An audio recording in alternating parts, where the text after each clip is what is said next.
Good morning, everyone. Welcome to day 2 of We Need to Talk, connecting the global movement for gender equality. Yesterday was full of global girl power and important conversations. We learned about gender equality around the globe, and we were joined by 30,000 registered attendees from over 162 countries.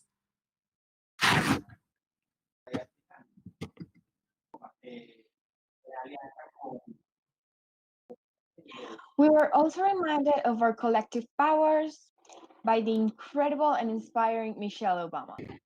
I will never forget her quote: "With every action that you take, you're proving that you're not the leaders of tomorrow, you're the leaders of today." I love that. I hope everyone still remembers the goals that they set yesterday. I've made progress on mine. After hearing from the Futurist Queer panel, the quote Jodie Patterson shared with me really stuck. You aren't born to be pretty. You were born to be powerful. This was so motivating and led me to read her blog, which I loved.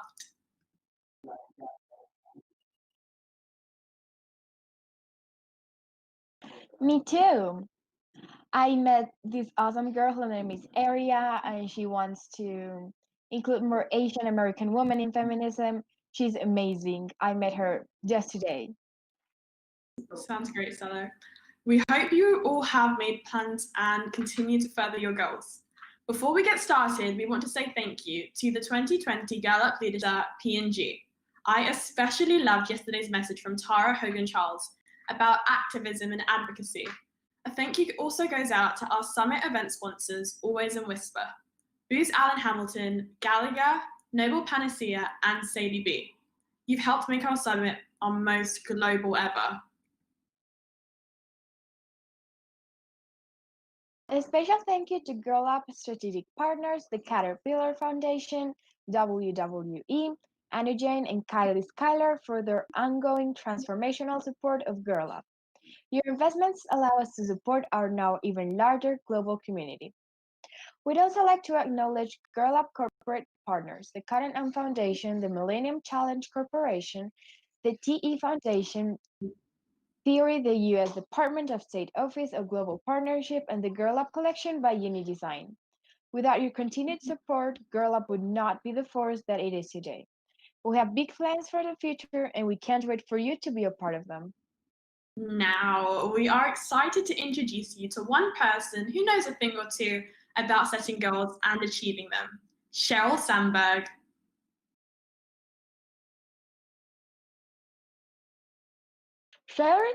Sheryl Sandberg is the chief operating of Facebook, the founder of Leaning.org, and a philanthropist. We are so happy to have Sheryl Sandberg join us this morning to kick off our discussion for the Women in Leadership plenary. Without further ado, please give us a warm welcome to Sheryl Sandberg. Hi, everyone. I'm Sheryl Sandberg, Facebook COO and the founder of Lean In. I'm so inspired by the work the UN Foundation is doing to help girls and young women lead. Now, of course, girls are already leading. Just look at the protest movement for racial justice sweeping the globe, the student strikes for climate, or the local organizing to bring supplies to people during this pandemic. Young people are not out in front on these critical issues and so many others. They are the front of these critical issues. They are organizing, marching, learning, teaching, and doing the work.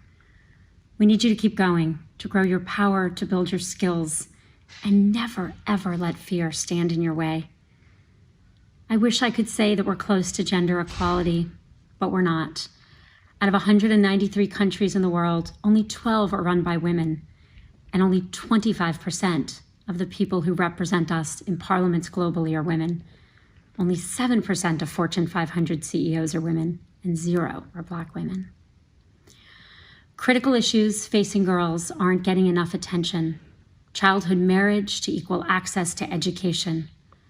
Women worldwide still do the vast amount of housework and childcare. And the COVID-19 crisis is making these burdens much heavier.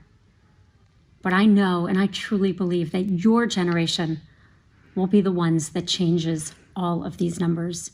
You have the talent, the vision, the integrity, and the solidarity to make it happen. There are going to be difficult days. These are difficult days.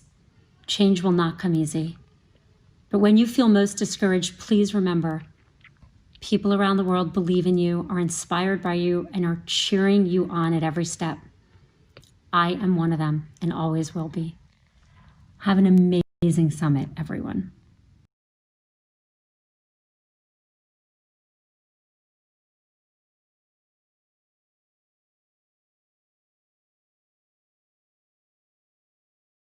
Of this plenary already. Wow, thank you, Sheryl Sandberg, for that incredible speech. This is why I am so excited to introduce our next speaker, Priyanka Chopra Jonas. Priyanka is a long-time Gallup champion. Please join us welcoming Priyanka Chopra Jonas. Hi, everyone. Thank you so much, Mofi and Salome, for your kind introduction and for being such dedicated Girl Up Club leaders. I can see how passionate you are and such big advocates for gender equality. I'm so honored to be here on the second day of the Girl Up Summit with all of you. Big applause to all of you guys. So I've been watching all the sessions. I've been listening to all the amazing stories. Punzile Lambonuka, Nadia Murad, of course, Michelle Obama, and so many more of you. You're all so inspiring.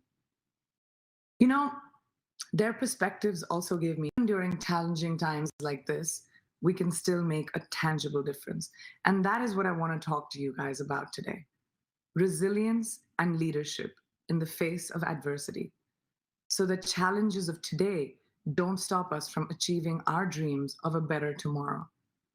So towards that aim, let me tell you about this young leader I met in India. It was the summer of 2014. Her life inspires me every single day. So her name is Sadhana. She came from extreme poverty. When she was 14 years old, her father experienced a sudden medical emergency that left him paralyzed. He was unable to work. He was the primary breadwinner of the family, which meant that the girls could not afford to go to school anymore.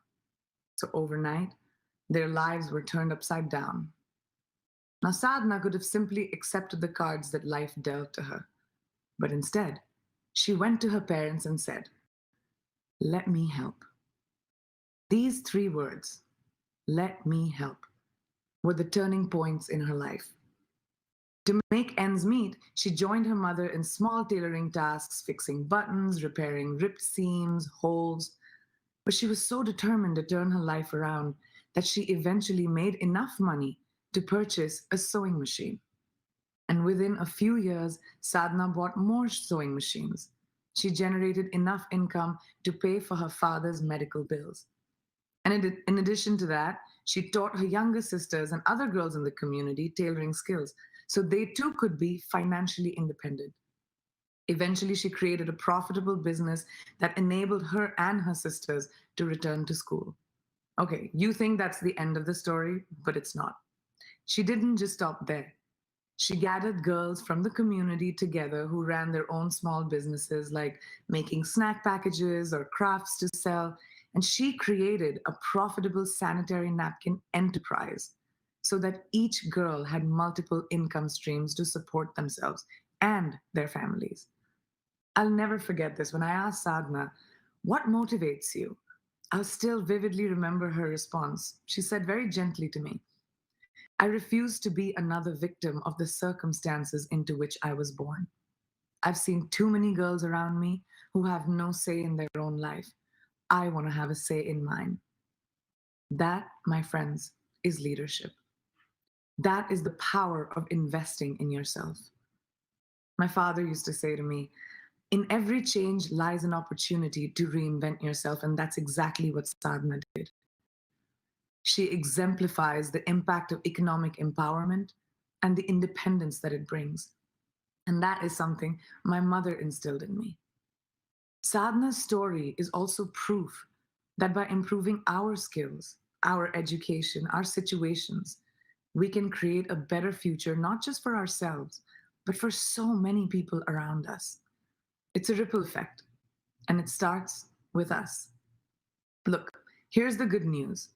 Each and every one of you here today and watching is already a leader by virtue of your presence here.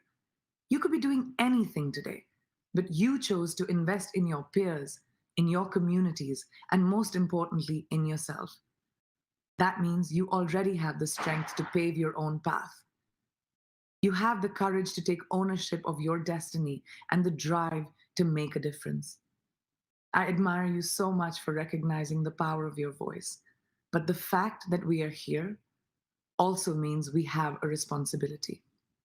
Because we are standing in for all those girls around the world whose voices are not being heard. All the girls whose choices in life are made for them by someone else.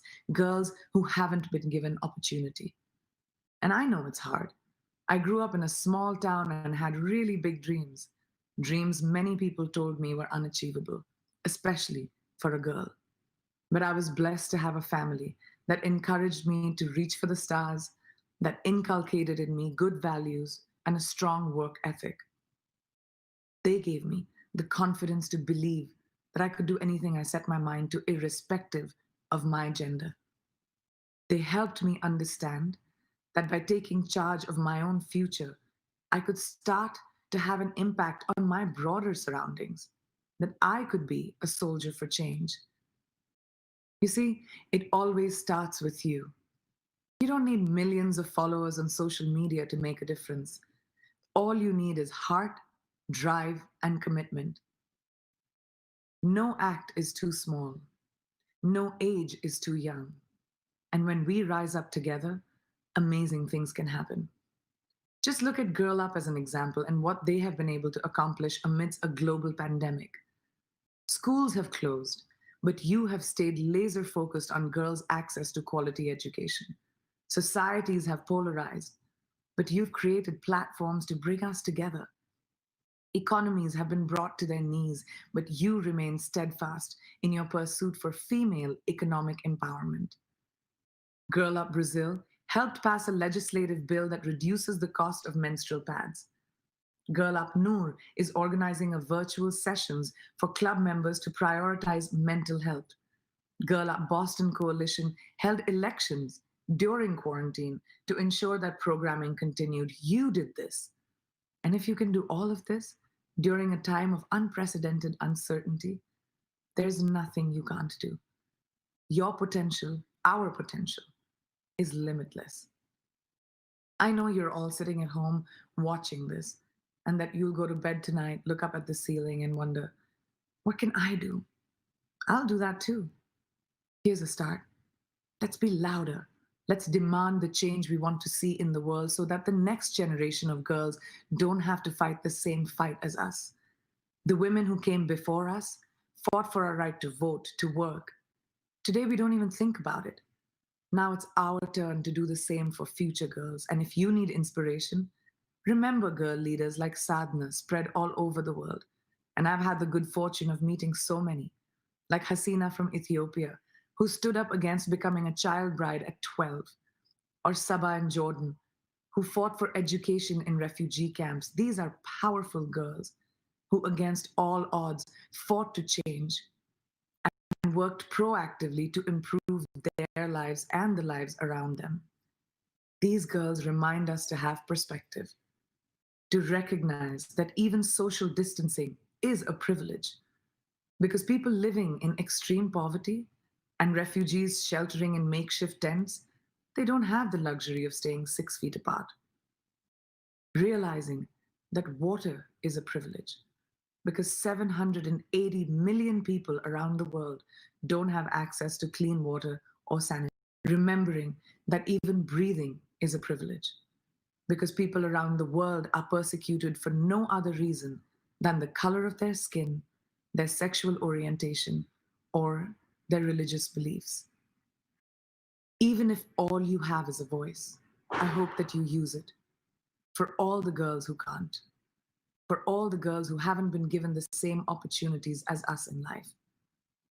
Opportunity isn't fairly distributed, but if each and every one of us raises our voice and speaks out, we will build a world where no girl is silenced because of who she is. So let's create the debate. Let's push the boundaries. Let's be bold, starting right now, starting with you. Thank you so much.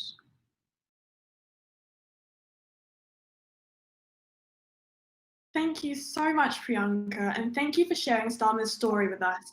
I really loved all the advice about stepping into leadership roles and doing the work. You are all going to love our next speaker. Today, Kushi will be speaking to us about leadership. Kushi has worn many hats at Gallup, but currently serves as the regional team lead for the US Mid-Atlantic region.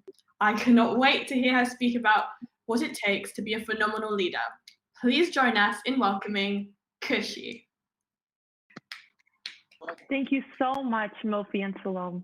I hope you all are having a great time at the summit. The lineup so far has been absolutely incredible. Sheryl Sandberg and Priyanka Chopra Jonas are two awesome women who I've looked up for a large part of my life, and they have already kicked off the day. So we're definitely making history here. Thank you for allowing me to speak with you all today about leadership, a quality that is essential for all people, but more so for the youth in today's world.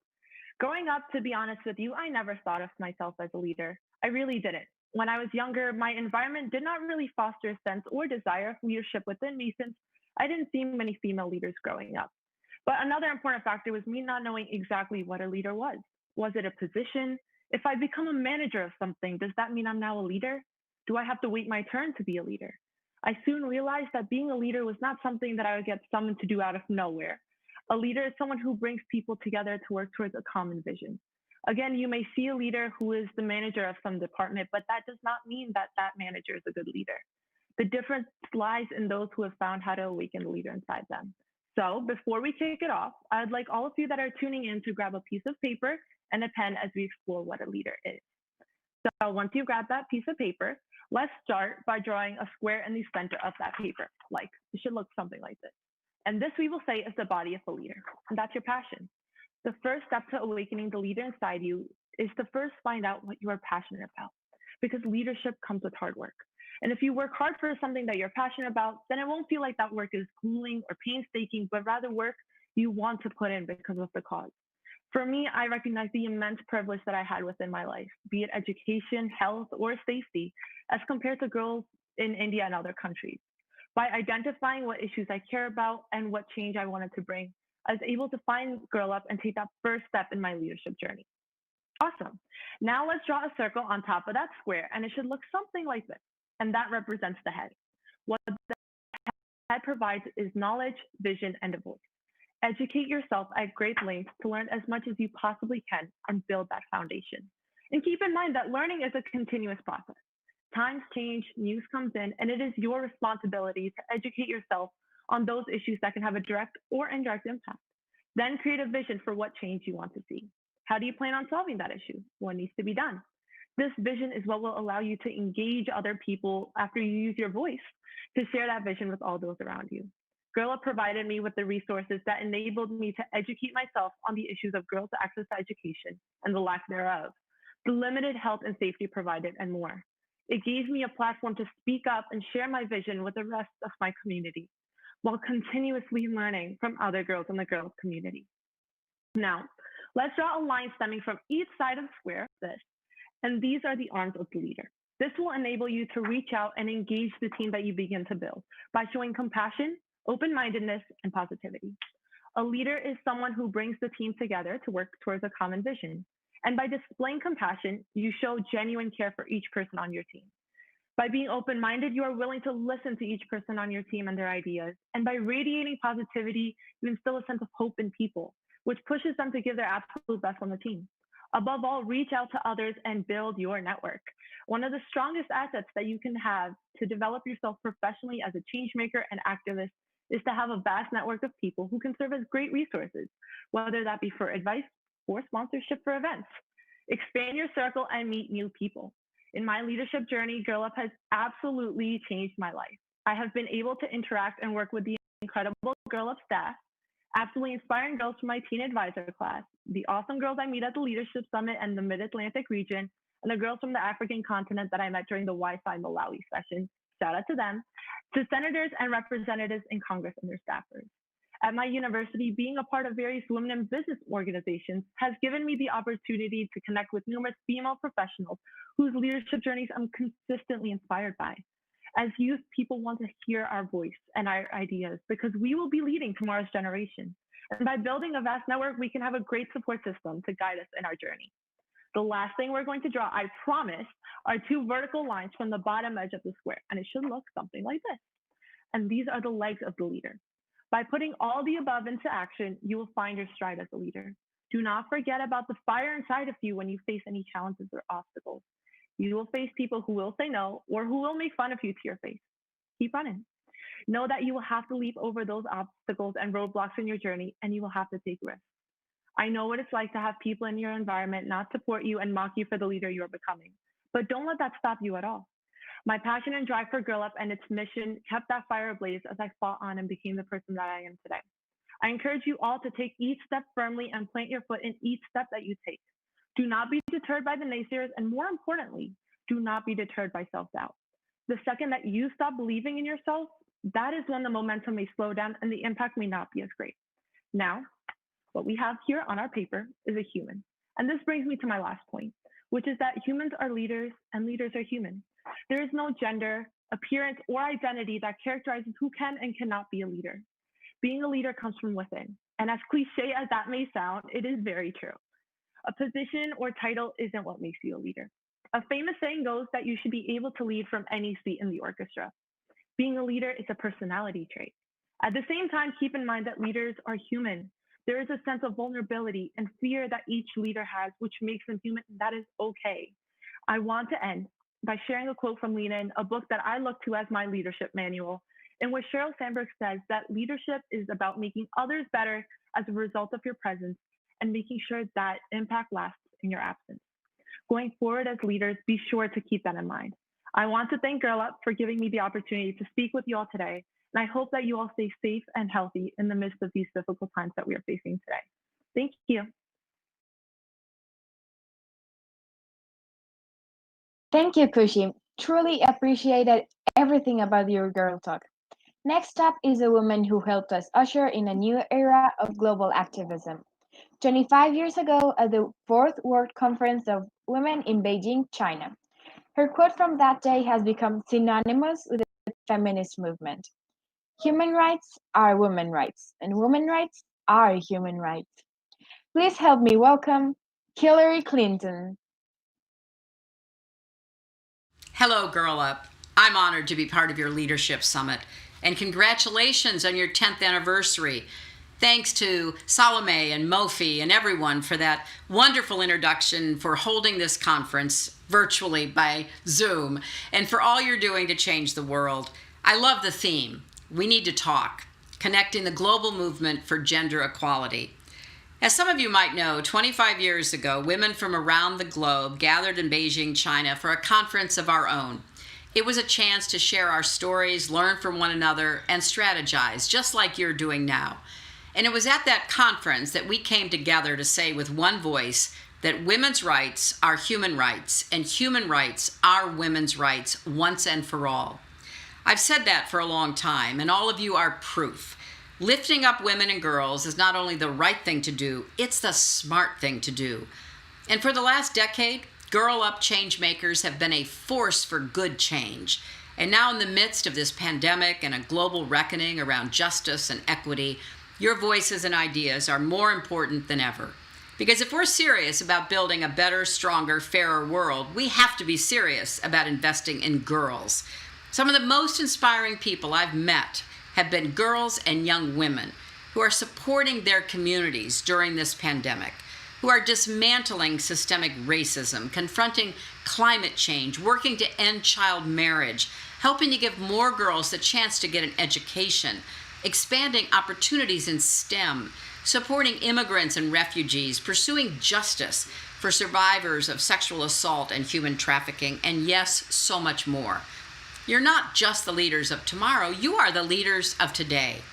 And even though we've come a long way since I was a girl, we still have a lot of work to do. There are laws and policies, biases, and cultural norms that hold back women and girls. And for many girls, the voice is saying, you're not good enough, start early. And especially women and girls of color often have to work twice as hard to be taken half as seriously. So expanding the rights, opportunities, and full participation of women and girls is the great unfinished business of this 21st century. And there is no one more qualified, capable, or determined than your generation of women and girls to finish that business. I am so proud of you, and I can't wait to see how you make your mark on our world. And just know, I'll be cheering you on every step of the way. Incredible. What a star-studded morning so far. Thank you so much, Hilary. I think so far the Women in Leadership Plenary has been one of my favorites, because hearing from powerful women shed light on social justice issues affecting people across the world is helping to start those needed conversations and enlighten us all on what we can do to make an impact. Our next speaker is a leader both in and outside of the ring. Sonia Devil is a WWE superstar and #girl hero. Help me give a big Gallup welcome and rumble for Sonia.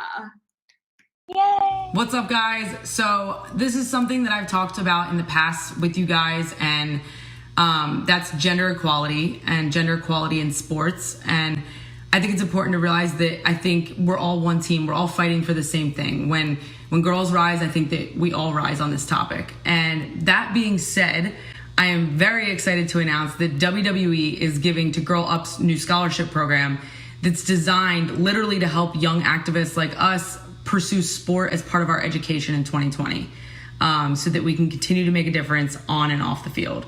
Hopefully you guys are excited as I am. Stay tuned on that, and mwah, I love you all.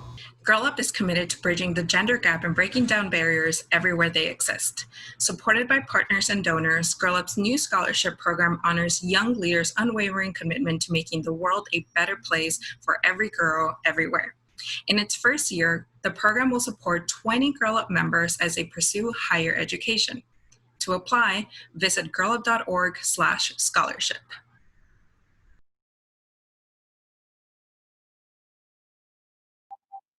Wow, what an incredible announcement. Make sure you all check out gallup.org/scholarship for all the details and to apply by September the 15th, 2020. I cannot wait to tell my club members about this incredible opportunity. Me either. I know a lot of girls in the Girl Up community that are passionate about tackling gender inequality in sports.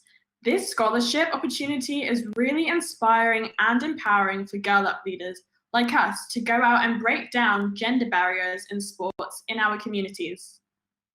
And Mofi, leadership goes hand in hand with sports. From being a good player on the field to being a good teammate and phenomenal team captain, it takes a lot of courage to step up and be the boss. That's why I'm looking forward for our next panel. I'm not bossy, I'm the boss. They will be discussing how to lead others, team collaboration, and community building. Please give a warm welcome to our panel.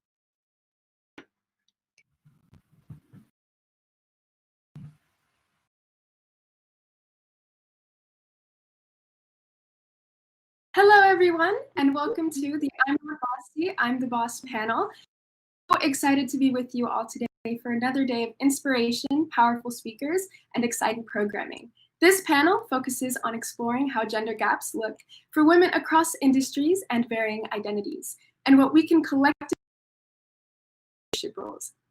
My name is Shania Hurtado-Valbuena, and I'm a teen advisor from Houston, Texas. And today, I am joined by Michelle King, the Director of Inclusion at Netflix, Celine Talavasa, the CEO of Noble Panacea, Claudia Chan, the creator of She Summit and the How We Rise Leadership Program, and Mickey Woodard, the head of Good Robot at Bad Robot Productions. Thank you so much for joining us today. So we know a gender gap in most professional industries, and that gap widens even further for women when you look across intersecting identities. Can you share more about that from your experience and perspective? Claudia, would you like to start?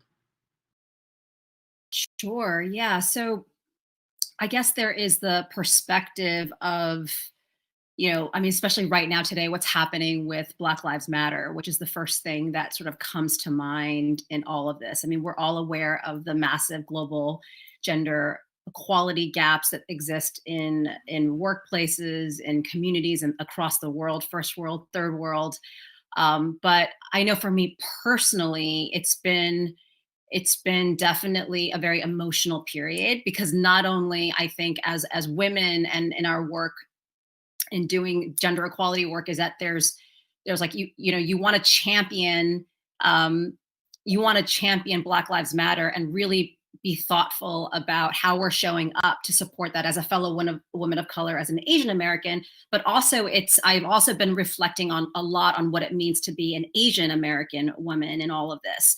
And in a way, the way that women were a launching pad and a launching platform for diversity and inclusion back in like the 1960s, in a way, Black Lives Matter is almost a launching pad for other ethnicities to also think about our experiences as women of color. And so as a fellow woman of color in this intersectional sort of landscape, I think I'm in the process of balancing, how do I really show up and work on my allyship for, Black people, but at the same time honor also my, in many ways, challenging relationships with white privilege, and also the racism I've also experienced as an Asian American. So it's very complex. And so I think giving all of us, this is a very emotionally difficult time, as we all think about, okay, gender equality is already a movement in of itself, but when we add the additional intersectional layers of, how I show up for all these dimensions of that intersectionality, to really be with that process.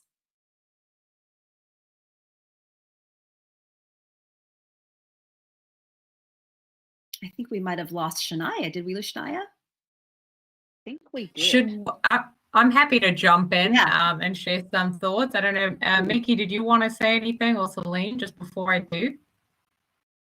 Oh, please go ahead. No, Michelle, you go ahead and I'll follow you. Okay, great. I was just going to share, I think, to come back to the question around, the challenges and how they're compounded, right, by difference, and, in the intersection between race and gender, creating entirely new and different experiences of inequality in workplaces. I think the fundamental issue, and it's something I share in my book, The Fix, is that workplaces were never designed for difference, right?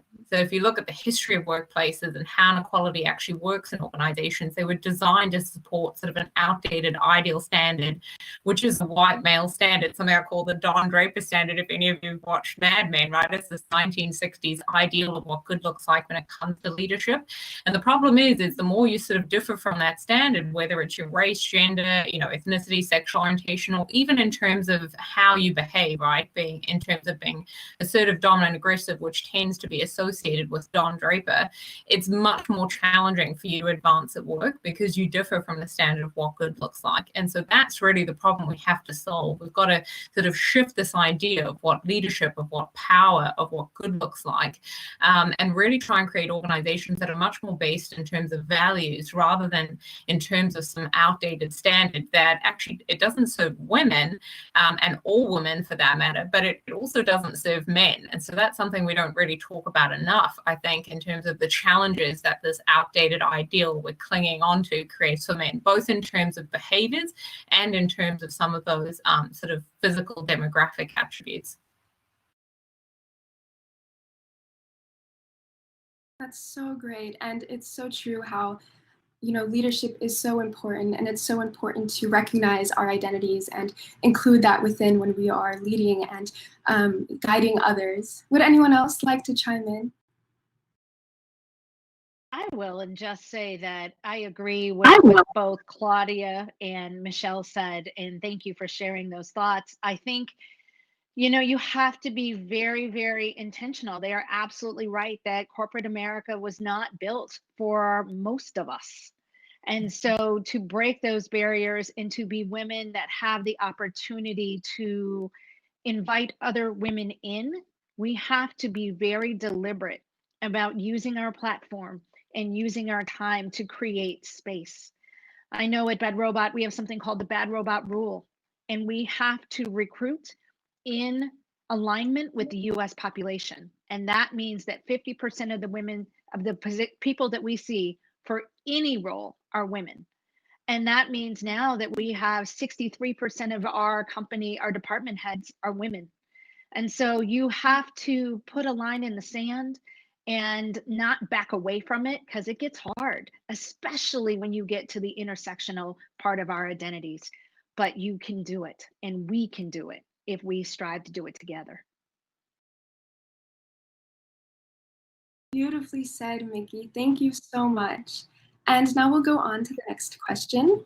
So what advice would you all give everyone tuning in on how they can help break down the gender barriers girls and women face, not only for themselves, but for their entire community?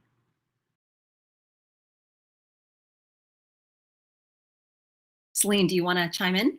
Of course. I do think that, first of all, education is the most important thing. Learning, sharing, keep on learning, keep on sharing. Education is key to achieve genuine women equality advocacy. And school is really where I understood I had the opportunity to grow every day. I also believe projection becomes reality. So setting goals for yourself, finding out what your passion is, and try to develop skills around it. Working in a domain that is your personal passion will make your life much easier. Be clear about your strengths and work around it to perfect and elevate it. Being close to your mentors, not being afraid of asking questions. Sometimes we are afraid to ask questions because we think that everybody else has the answer, and most of the time it's not true. And by asking questions, we are not only helping others, not only ourselves, but others as well. I would say that to keep on breaking barriers, it's important to raise voices, to continue to have this kind of conversation and this beautiful platform that you girls have created, and in order to have meaningful conversations. And Sir Fraser, our founder, who was awarded the Nobel Prize of Chemistry, he is doing a lot of work in terms of mentoring women in his laboratory and promoting women in science. And this is the kind of personality we want to see more. Both of his daughters are PhD scientists, and I'm sure they've been inspired by him. So it's not my personal story, but it's really meaningful for him. And I do think men supporting and empowering women is equally important as women supporting women.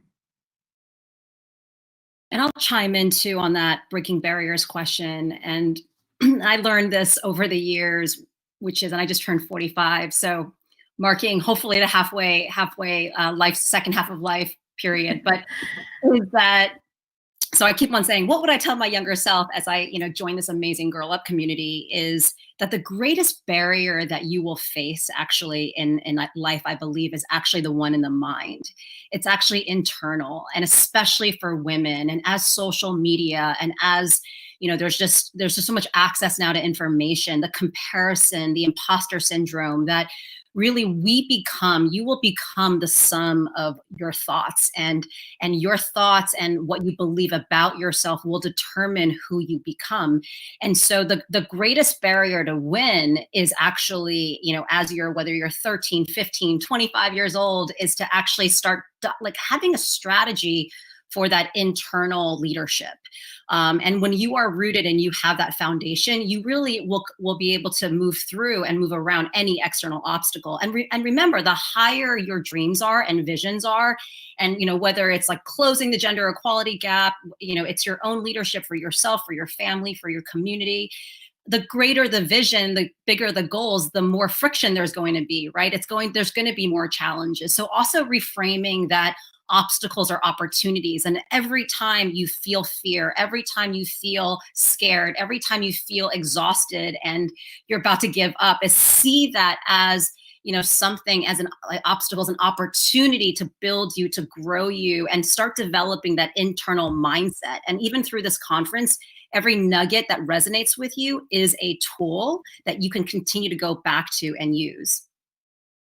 I just want to jump in, if I may, because I really want to leave every single young woman, and I use that word purposely because you are a young woman, the message that, you know, the one takeaway, if you remember anything I share on this panel, is that it's not you.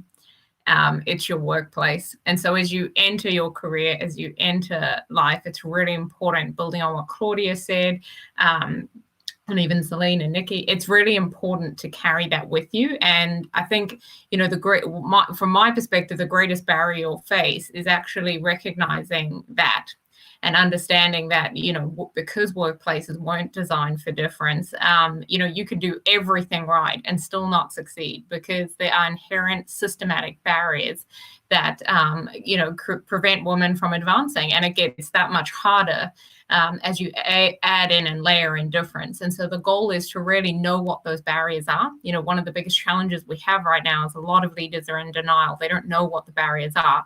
And so if I could arm every single young woman coming into corporate America, you know, and into any organizations around the world with an understanding of what those barriers are, that awareness will serve you really well. So being a part of the Girl Up community, attending forums like this is such a great way to get to know the barriers that you'll face. I also think that when you are passionate about something, you're persistent. So find what you're passionate about. What do you want to change? What do you want to do? Be persistent about it. And then when you're in those rooms, know your power. From day one, use your voice, use your intuition. You have the right answers. Don't tell yourself no. Let others tell you no. Know your power. Thank you all so much. That was so inspiring, and I know everyone watching is ready to take on the world. And for our final question, what will it take to ensure that women of all identities and roles are in leadership roles over the next decade, in the boardroom, in our political systems? Claudia, would you like to begin? I'm the starter in this conversation. I love it. So, you know, I think that, I mean, the one thing that I wanted to, my takeaway, and I think that this really, again, represents all identities, is that, you know, we've had a very masculine definition of leadership, right? As we think Girl Up is a leadership platform, and we really need a new definition of leadership. And what we teach a lot here at She Summit is whole life leadership. And that really, you know, we need to treat our whole lives as the organization we are leading. And women make up half the world, and humanity is not operating at its potential because people, whole beings, are not operating at its potential. And if we ever want to get to gender equity, gender equality, and equality for all people, then, you know, we really need to realize that we need to, like, leadership is really important. So that is starting with your mental health. I teach that your mental health, and we all, just like we have physical health, everybody has mental health. Our thoughts are our mental health, right? Is what I was saying before, is like, that is a leadership priority. Like our family, you know, our well-being, like, so it's got to be real, you know, holistic, a lot more holistic. So that is my, you know, is really, as you lead yourself, it's not just about the change you want to affect. It's not just about, you know, that title or that, you know, closing the parity gap in the workplace. It's about whole life success. And my greatest concern for all of us as women and girls is that we're taking care of ourselves and our well-being and our mental, physical. We juggle so much, and we continue to add on people's plates without taking stuff off of women's plates. So whole life leadership, treat your whole life as the organization you are leading, is my closing point. I'm sorry, it took so much time. Thank you so much, Claudia. Mickey, would you like to add on? I think I would just add on to say, and I know that we are wrapping up this panel, it is absolutely looking at your whole life. It is absolutely knowing that balance is important, and that making choices is important, and that coming from what you love, that's going to make all the difference to how you sustain this. Mm-hmm. You're in this for a career, and a career lasts for 20 years. You're going to have ups, you're going to have downs, you're going to make changes through all of it. Go with your intuition and start with what you love. Beautiful. And do any of the other panelists have any final words? Yes, I can only testify what I personally believe. experience when women get together in a room. Not only the creative ideation process is very rich, but the level of energy is so high and the flow of communication is smooth and efficient. In my experience, diversity in genders, but also backgrounds and nationalities has proven strong business results. So women, because they absolutely can. I'm seeing this every day with my friends and my colleagues. And I'll just share very quickly, to solve inequality, to really solve it once and for all, it's going to take leadership. Leaders drive cultures and organizations, and they're really accountable for the inequality that's experienced in those organizations. And so to every single one of you, you are the next generation of leaders, and every single one of you has the opportunity to redefine what that looks like. And, we're seeing world leaders now like Jacinda, Arden, really showing us the way, proving that attributes and values like kindness matter so much more than outdated models of leadership. So I encourage every single one of you to define what leadership looks like to you and to really hold on to that as you embark on your careers. Well, thank you all so much, Michelle, Celine, Claudia, and Mickey, for this important conversation on leadership. It is clear that when young women and the world, we all have what it takes to be a leader, and these extraordinary women are proof of that. Thank you all so much again. Thank you. Thank you. Thank you. What an inspiring group of young women. Next up, we have a trailblazer in the reproductive rights and gender equality movement.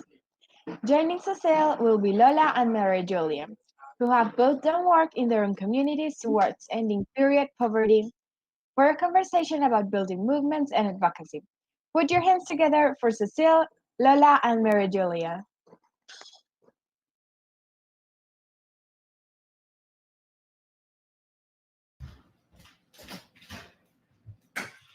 Hi guys, I'm so excited to be here with you today. I'm Maria Julia, a high school senior in Brazil, and I'm the leader of Girl Up Club Giallo Style. Hi, my name is Lola Hill, and I'm a rising senior from Washington, D.C., and I have been a Girl Up Club leader for 1 year. Today, Maria and I have the pleasure of speaking with Ms. Cecile Richards, co-founder of Supermajority, a nonprofit that empowers women to organize and advocate for change in the United States. Ms. Richards, would you like to tell us a little bit more about yourself? Sure, and thanks for having me. It's great to be with all these amazing women, young women leaders from around the globe, and particularly the two of you. I started in my home state of Texas many, many years ago as an organizer, and have worked for women's rights and human rights and social justice my whole life. So I'm excited about your journey that you're just beginning. So it's great to be with you. So I want to start off with our first question. You've built a career in advocacy for women and girls. What inspired your passion for this work?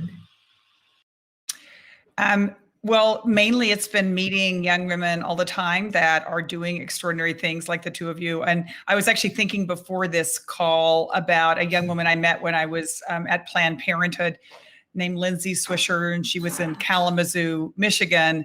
And I remember she was a peer advocate for sex education. And she said when she had started the program like 3 years before she was in high school, I think she was a graduating senior, she said she'd been so shy, and now she could talk to anyone about anything. And Lindsay went on, I kept following her career. She went on into the Peace Corps. And I just believe that when you invest in young women early and give them the opportunities, that they can change the world just like the two of you are. And so that's really what has always kept me going and kept me inspired. Awesome. So going a little more into the beginning of your path as a leader, Cecile, what would you say was the best piece of leadership advice you've ever received? So I guess I would say, Maria, the best advice I got is actually advice I got much later, and that is to start before you're ready. I think a lot of times as women, we wait until we think we know everything or we have all the right degrees or talents or skills or relationships. And what I think is exciting about this moment is that young women are just jumping in, whether it's running for office, whether it's starting their own organization, whether it's organizing in their community.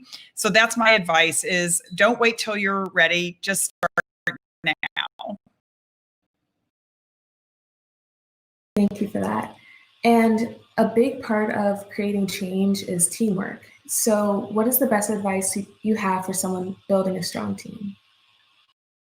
You're right. And I think that's actually something that women are particularly good at is it's interesting. They, all the studies show that women who are elected to office legislation and doing things because they work together. One thing I've learned in my career, and I've had the opportunity to work in a lot of different places, is to hire people that know things I don't know and hire people that are smarter than me. I think the mark of a good leader is always being able to understand that where your deficits are and where you can still grow. And so if you can challenge you that make you a better leader, that'll help you, in my opinion, build a really good team. And I think I get to ask you guys a question. Okay. So I know each of you have been working to combat period poverty and probably doing a lot of other things as well. But is there something that you could share with us about your own experience as advocates and what you would like other young women to know? I can start off first. So for the past 2 years, I've been hosting these menstrual hygiene drives at my school because I've noticed I go to a Catholic school, so service is like a big part of our philosophy at the school. So little care packages for the homeless, and it would include like snacks and like some toiletries. But then I noticed pads and tampons weren't included in those, and those are necessities. So I was like, I need to take this initiative and start it on my own. So I started doing these drives, and I would create like little flyers and put them around my school, asking people to donate. And I think for me, what really got me into it is just recognizing how important dignity is for a human being, because every single person is born with dignity and they have that dignity. And a lot of advocacy work is working to preserve the dignity of a human being. So I think no person should have to choose between like feeding their family or themselves and their hygiene. So that is what really got me into doing this work. That's great. Is so inspiring, Lola. Here in Brazil, my work with advocacy is basically making sure that our legislation knows about our needs as women who menstruate, right? So in the beginning of the quarantine, we and a bunch of other girl clubs, we joined together and we found out that in Brazil, pads are treated as cosmetics. And for that reason, they are taxed, they are charged more taxes, and they are not in the basic kits and the list of basic items for hygiene, food, and such. So we are now working towards making sure that our legislation sees pads as what they are, which are menstrual hygiene items, which are essential for our health as a whole. So right now we are working with a state government. We approved one law, thankfully, due to the girls from Girl Club Elza Soares in Rio de Janeiro, which were the pioneers of this whole movement. And we are now moving forward so that the other 26 states in our country have this more affordable, have access to these products and really have a chance to menstruate with dignity, right? So moving forward with this, Cecile, what advice do you have for young leaders like us who want to put an end to period poverty? I think what you're doing is so exciting. So first, I just want to give like a clap to both of you. because partly what you're doing, you're obviously changing the lives of young women, and there is so much shaming around periods and shaming around menstruation. So that work in and of itself is helpful for those girls, but it's also educating the public and changing their point of view, because this is a problem, of course, as Lola knows, we have in the United States too, on taxation of feminine hygiene products, which is really, no one should go without, right? And so I think it's so exciting to be doing the work that's both changing the actual experience for young women, but also advocating for legislation and change that can change it forever. I think that's the most exciting kind of organizing, is understanding how the role that you're playing and the work that you're doing and bringing others along to feel like they can change things is which ultimately leads to change at the national and global level. So I'm so excited about what you're doing, and at such a young age. It's really great. Thank you so much. I want to lead us into our next question. So what gives you hope for the future of women and girls' health and women in leadership?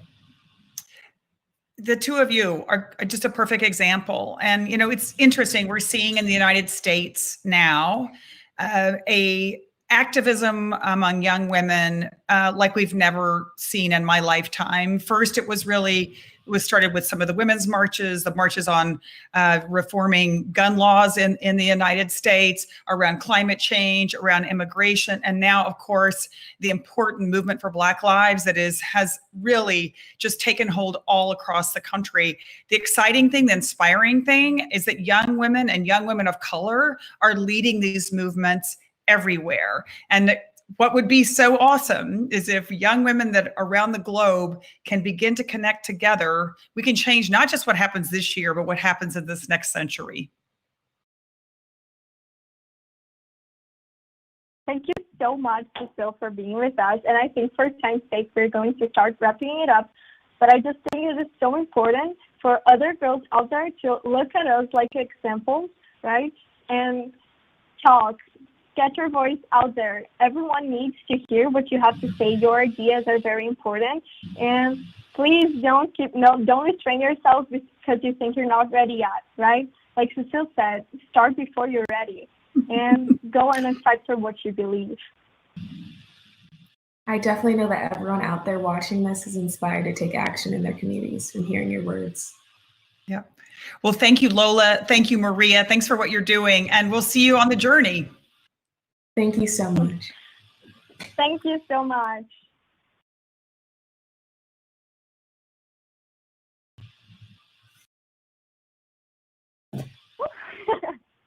Listening to all these incredible speakers reminds me of my favorite quote. All right, you guys Every are clear in moment this. is an organizing opportunity, every person a potential activist, every minute a chance to change the world. I am so thrilled to introduce Dolores Huerta. She is not only the author of this quote, but an incredible community organizer who laid the work for this labor and civil rights movement. Without further ado, please help me welcome Dolores Huerta. Hello, everybody. I'm so happy to join you and all of these wonderful women that are here with us today. And just to say to all of you that your moment has come.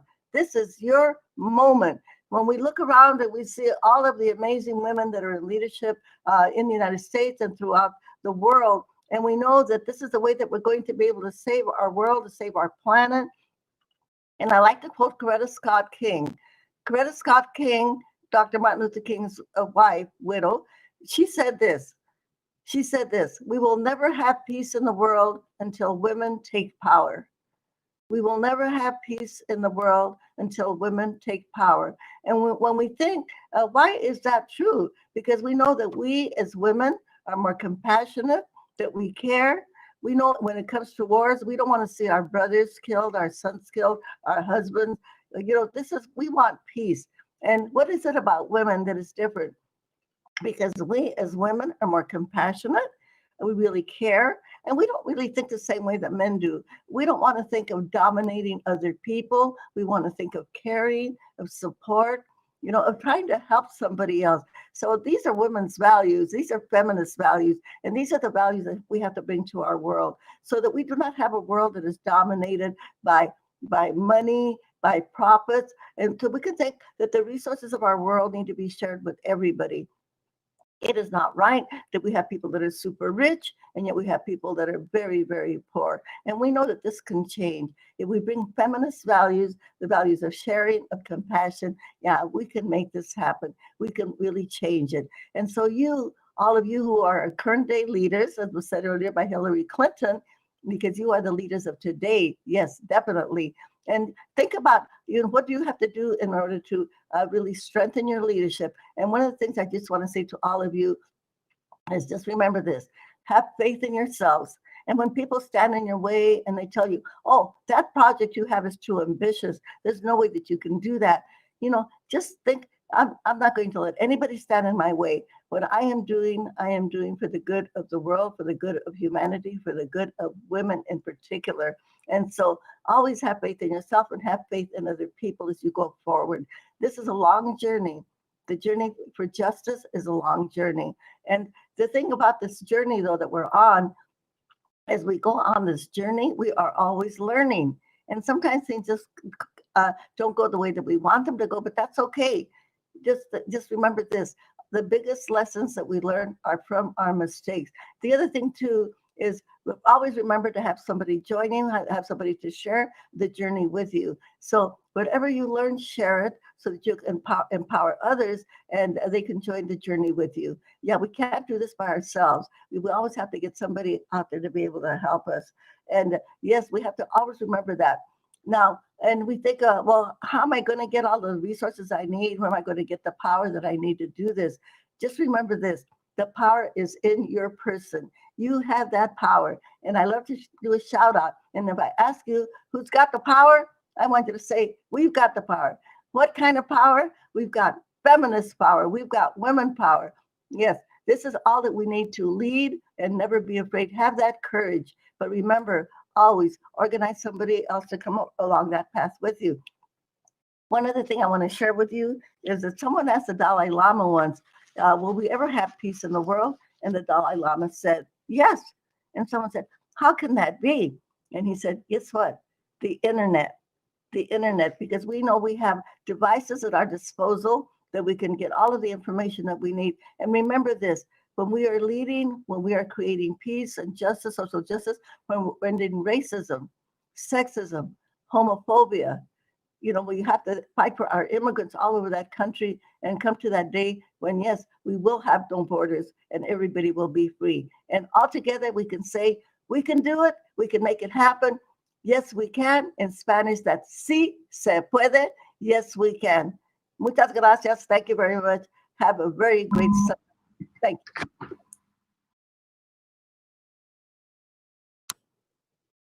Thank you so much, Dolores. I am always so inspired after hearing from grassroots organizers and changemakers like Cecile, Lola, and Maria Julia. I'm so excited to get the opportunity to introduce you to Katherine, Carroll, and Marr, who are both amazing STEM advocates. Please help me welcome them to the Gallup virtual stage. Okay, we're going live, Chris. Okay, all right. Hi, this is Melissa Kilby. I'm standing in for our moderator, Annie. She'll be on shortly. Hopefully I can come on screen with you. Yes, all right. I'm happy to kick off our conversation, Katherine. We are so proud of our longtime partnership with the Caterpillar Foundation. And as we have really embraced looking at gender gaps across all of the fields where we see that women aren't equal to men in really accessing education and also in leadership roles, we have really leaned into looking at what STEM education, STEM careers, and the gender gaps there. Why is STEM so important to the Caterpillar Foundation and to Caterpillar as a company? Well, Melissa, thank you so much. It's great to see you again. I'm sorry we're not together in person, but I really would like to thank you and the entire Girl Up organization for having me today, and thanks to all of you for tuning in. First and foremost, I have to say that I'm excited to be a part of the Girl Up Summit this year because I get to be surrounded with so many leaders such as yourself, Melissa, and all that you do for Girl Up, and future leaders like our participants today. I know this has been a challenging time for everyone around the world, and so I hope that wherever you are, you and your loved ones are safe and well. We at Caterpillar like to call ourselves doers. Our products help build the vital infrastructure that supports the people and communities around the world. And through the work of the foundation, our mission is to build strong and resilient communities that thrive, in a rapidly changing world, which couldn't be more important than today. One of the key ways we do this, Melissa, is by investing in critical skills people need to join the modern workforce through STEM education and workforce readiness programs. We believe that if we can help equip people with the right skills required for the modern economy, we'll put them on the path to economic prosperity, financial security, and personal resilience.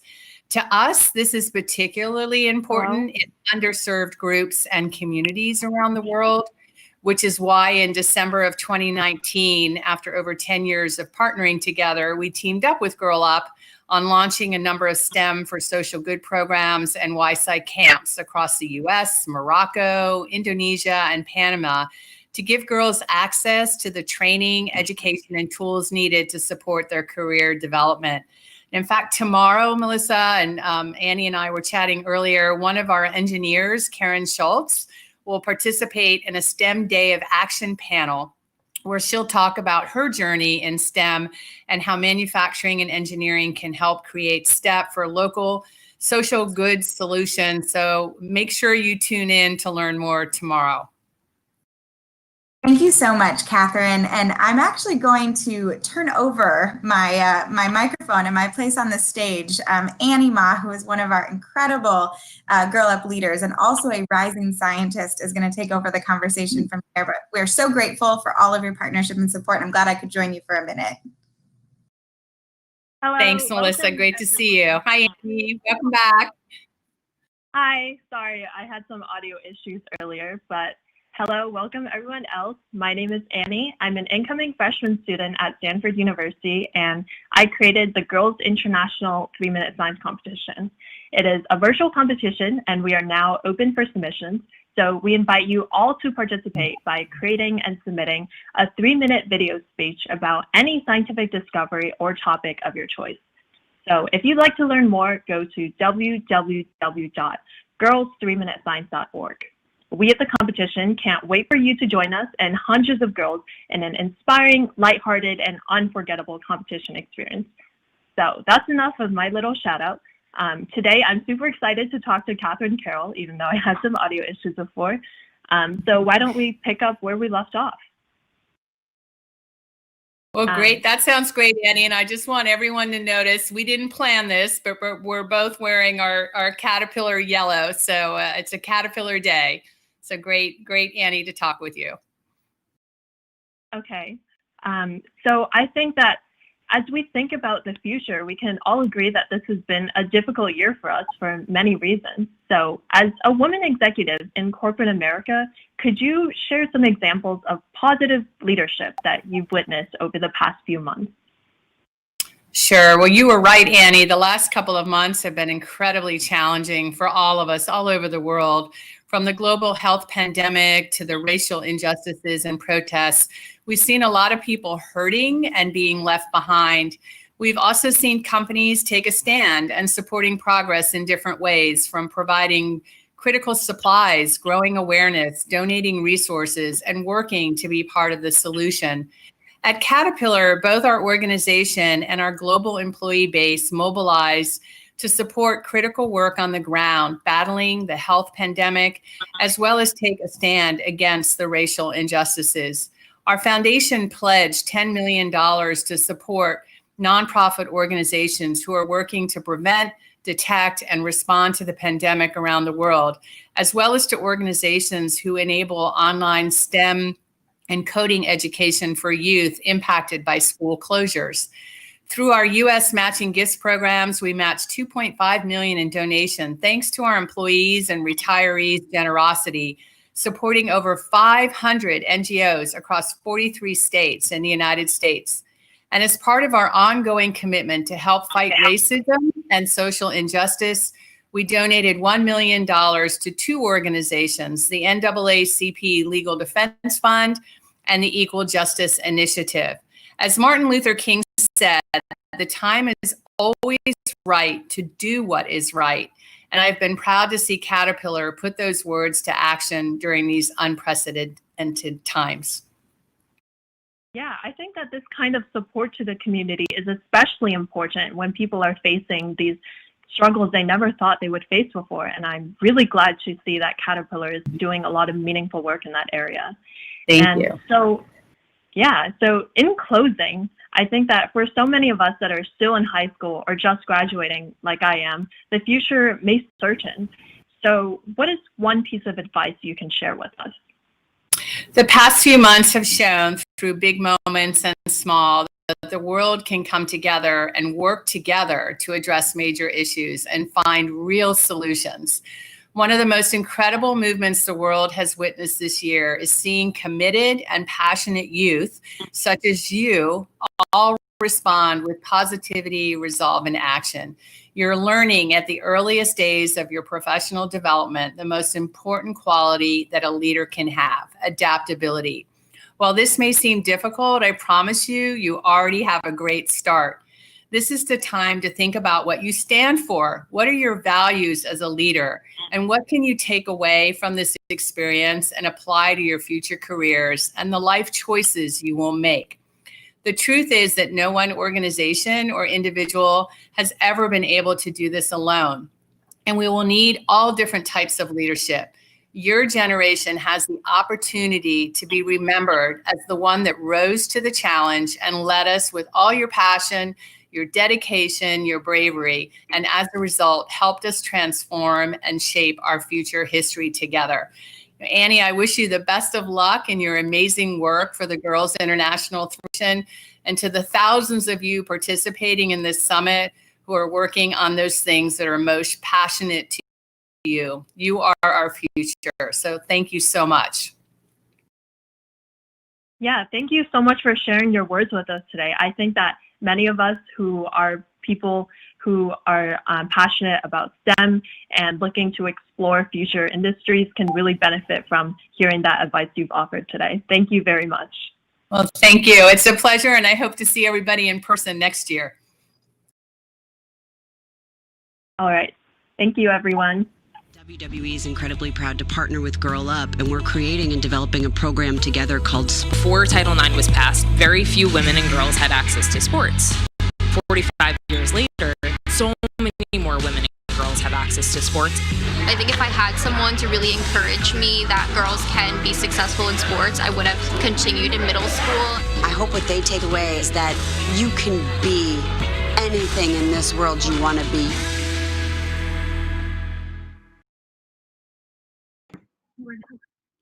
Wow. Thank you so much to WWE for their partnership. What an amazing start to the day. Agreed. I've learned so much already, and I think we should all reflect. We've learned about the power of girls' voices and about their leadership skills. Yeah, there is so much that goes into being a leader. I think it's a great moment to share a bit about what our local Gallup communities think about leaders. Great idea. Muffy and I asked our local Girl Up communities to describe what it means to be a leader in one word, and we gathered their answers to create a word cloud. My Girl Up community is at Girl Up CCB at Medellin, Colombia. And mine is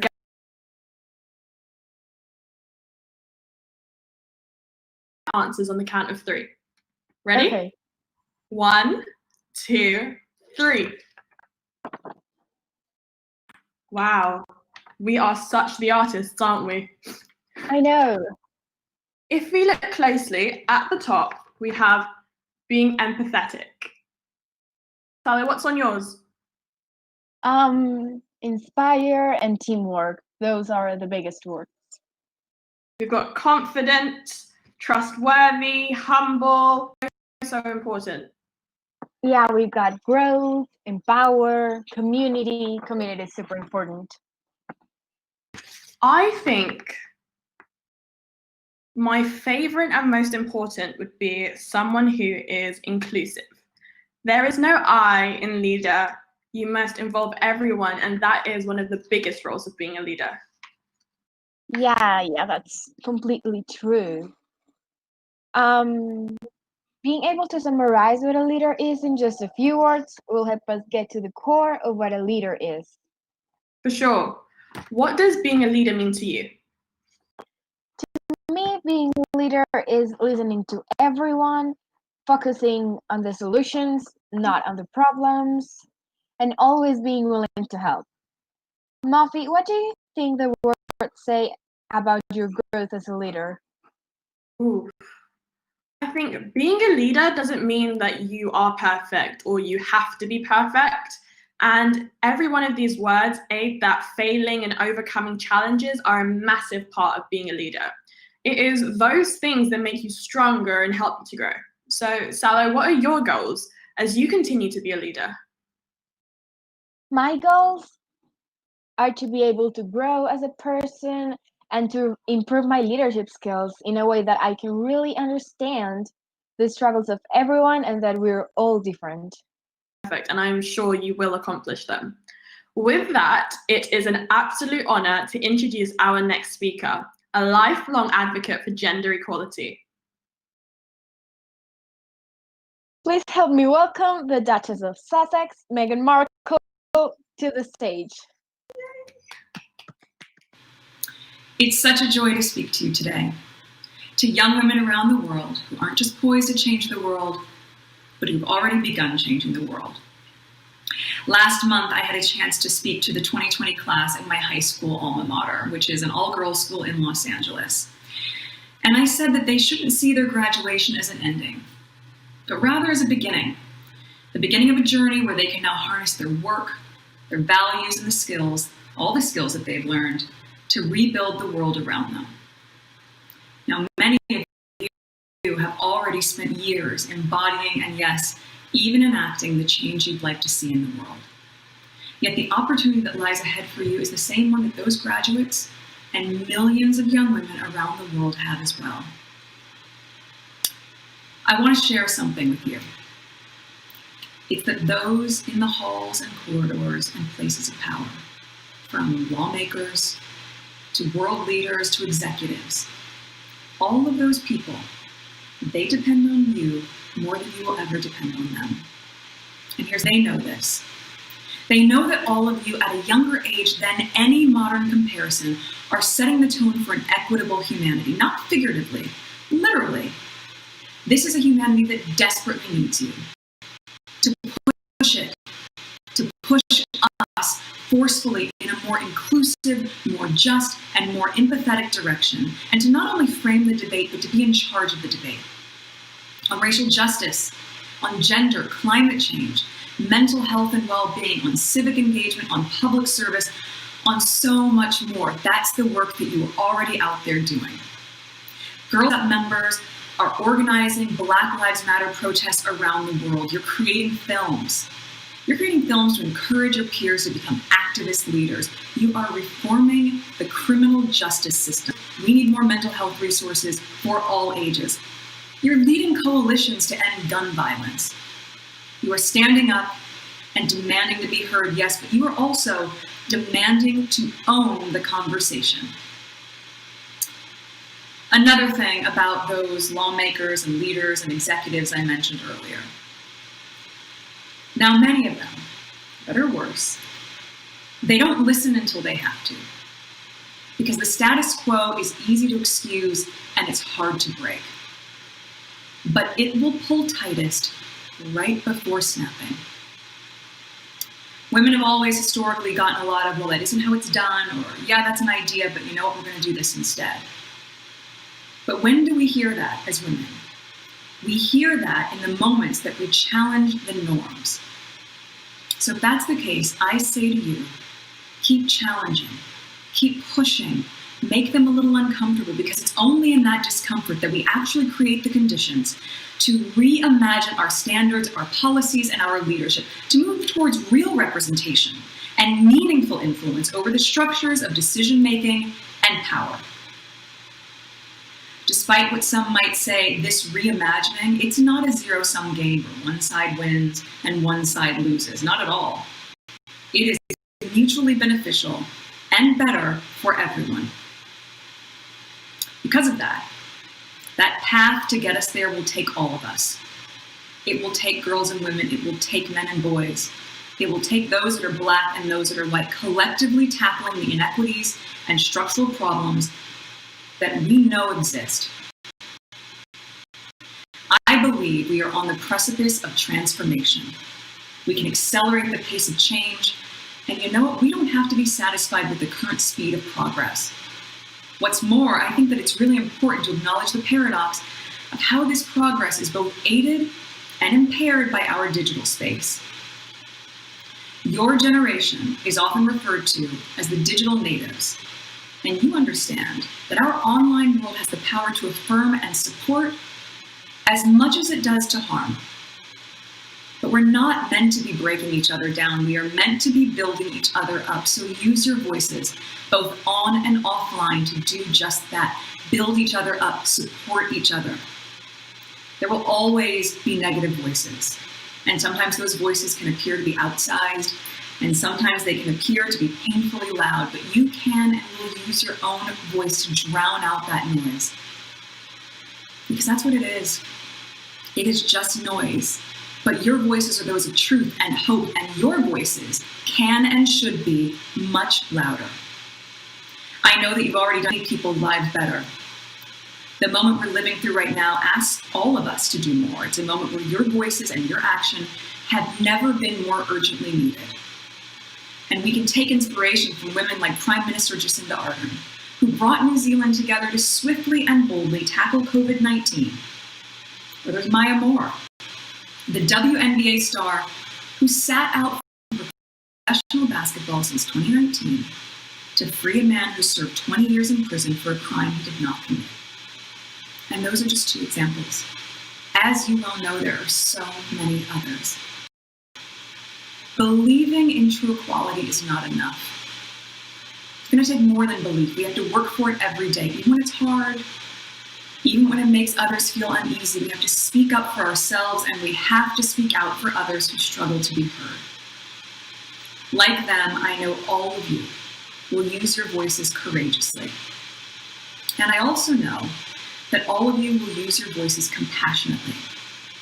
Now, compassion doesn't mean we shouldn't feel outraged when we see blatant injustice all around us. I mean, of course we should. But I challenge you to broaden that feeling. The Dalai Lama famously said, "Compassion is the radicalism of our time." Compassion means seeing the pain and suffering of others and knowing that it's our duty to try to help relieve it. Continue to believe in yourselves. Believe in what makes you unique, and don't be afraid to do what you know is right, even when it's not popular, even when it's never been done before, even if it scares people, and even if it scares you a little. Now, under normal circumstances, we would have come together in person for this, and I wish we could. Yet there's something interesting about each of you being in your own community right now. Because our communities are a drawing board for change. They're where your values and beliefs can be manifested and molded into something tangible. Look, sometimes it's not obvious what to do. And often it's fear that paralyzes us and stops us from being brave and being bold. But don't underestimate that you have some of those answers within. Don't underestimate your ability to push through the fear. You have, rooted in your convictions, the ability to craft a world that you know is just and kind. And your gut will tell you what's right and what's wrong, what's fair and what's unfair. The hardest part, and it was the hardest part for me, is to chase your convictions with action.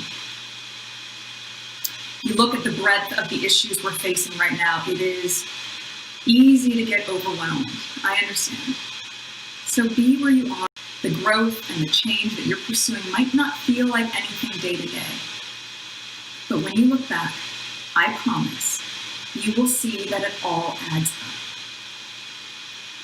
We make better communities and a better world for ourselves, step by step. And the pace of those steps is getting quicker. It's in looking at the aggregate, looking at the big picture, that you can see how far we've progressed. I am extraordinarily proud of what you've already accomplished. Please continue to honor the conviction and the compassion that's awoken within you. I will be cheering you on, so will my husband, so will Archie, as you all continue marching, advocating, and leading the way forward.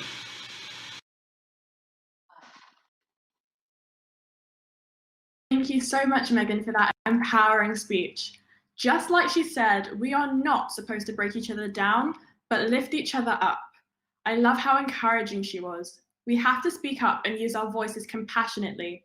Fear does play a big part in not knowing what to do, but we can pop our bubbles of fear by supporting one another.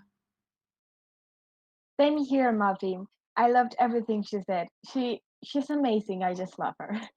To help us close this incredible plenary, please help us welcome Agnes Núñez, singer and songwriter hailing from Brazil.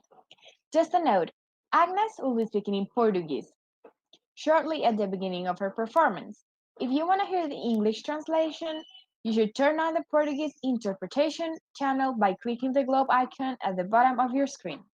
Movers, shakers, and change makers, please welcome Agnes Núñez. Oi, eu sou Agnes Nunes e eu sou do Brasil e eu estou muito feliz e muito agradecida de estar participando da Conferência Global de Liderança Girl Up 2020. Muito obrigada, eu vou fazer aqui uma pequena performance para vocês e eu espero que vocês gostem.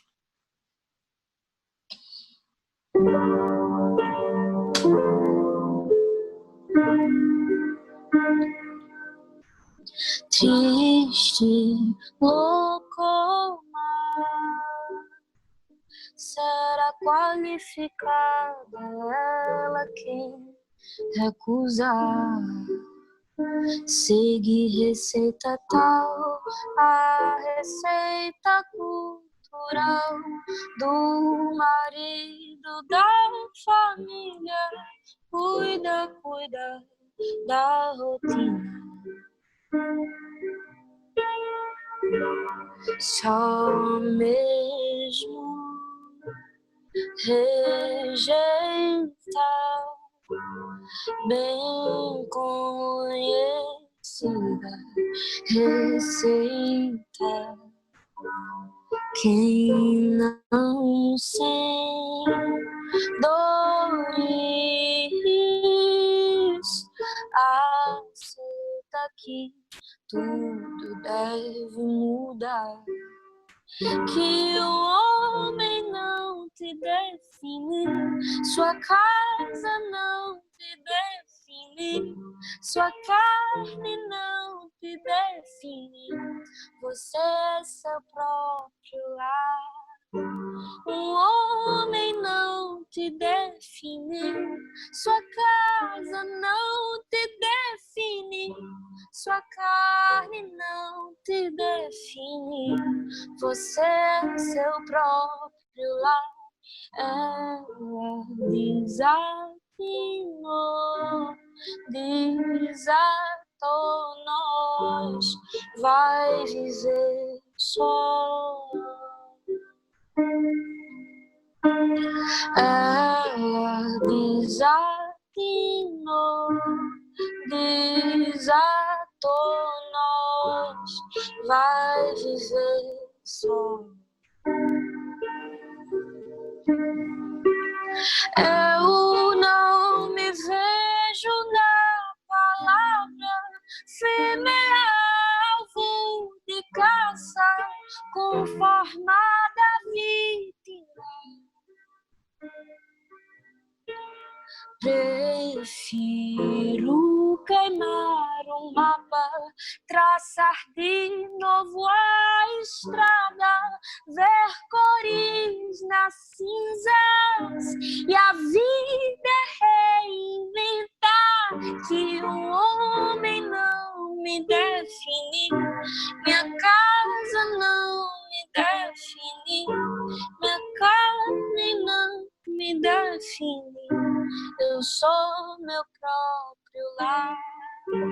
Um homem não me define, minha casa não me define, minha carne não me define, eu sou meu próprio lar. Ela desatinou, desatou nós, vai viver só. Eu desatinei, desatei nós, vou viver só.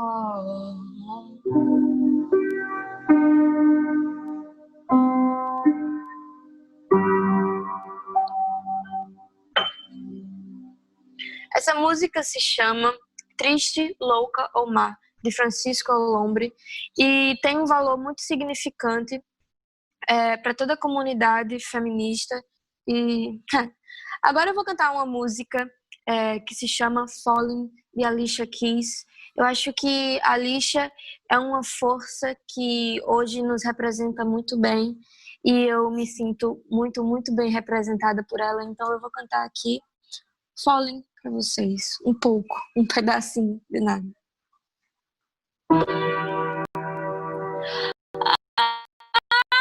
Keep on falling.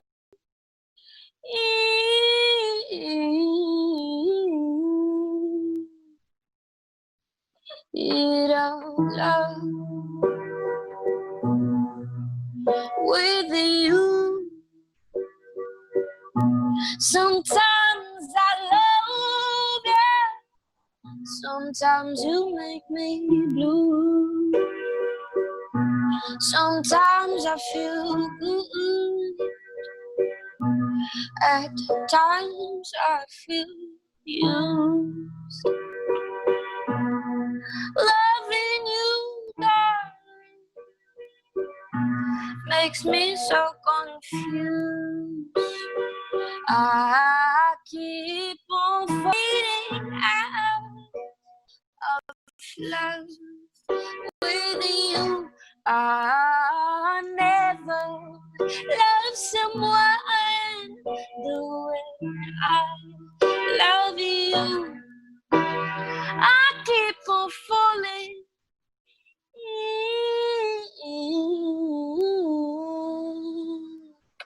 It all out with you.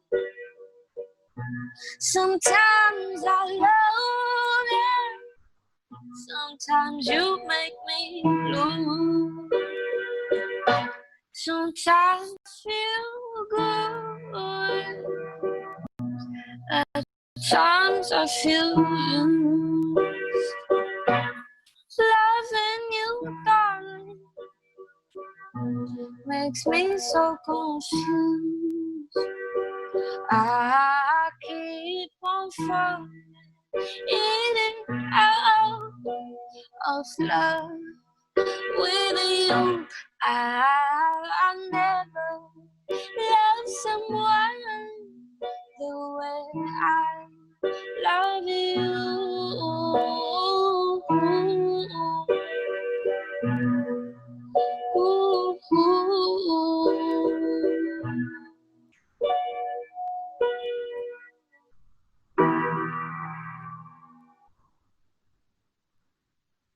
So, thank you very much, and thank you very much. Kisses from Brazil.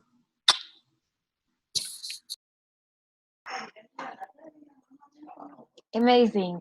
Shout out to Agnes. Her voice is so pretty, isn't it? It's amazing. Well, friends, our Romanian Leadership Plenary is now coming to an end. we just wanted to do some quick housekeeping so that we're all on the same page. First, if you haven't already, make sure you check our virtual Girl Up Square and resources in the main lobby. And we will be hosting our final plenary Taking Action into Girl Up today. Head over to the speaker section to see the summit program and upcoming speakers.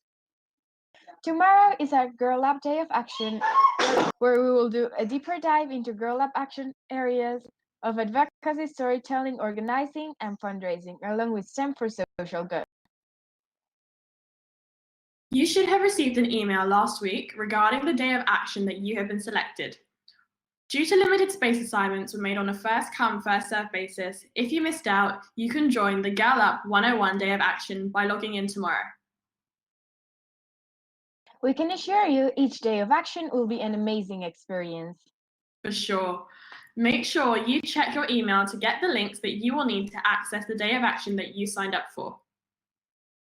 For this evening's plenary, we will be diving into how we can take action with Girl Up. We will be joined by our friends Stormy, Stephen Curry, Yara Shahidi, and Abby Wambach, and longtime Girl Up champion Monique Coleman. I can't wait to see you there. We're so happy we got to be your MCs. It was an incredible experience. We had a lot of fun, and Movi and I sure hope you did too. The last few days have been amazing. If we could do it all again, we would. Thank you all so much for joining us, and thank you, Gallup, for this incredible experience. Bye for now, everyone.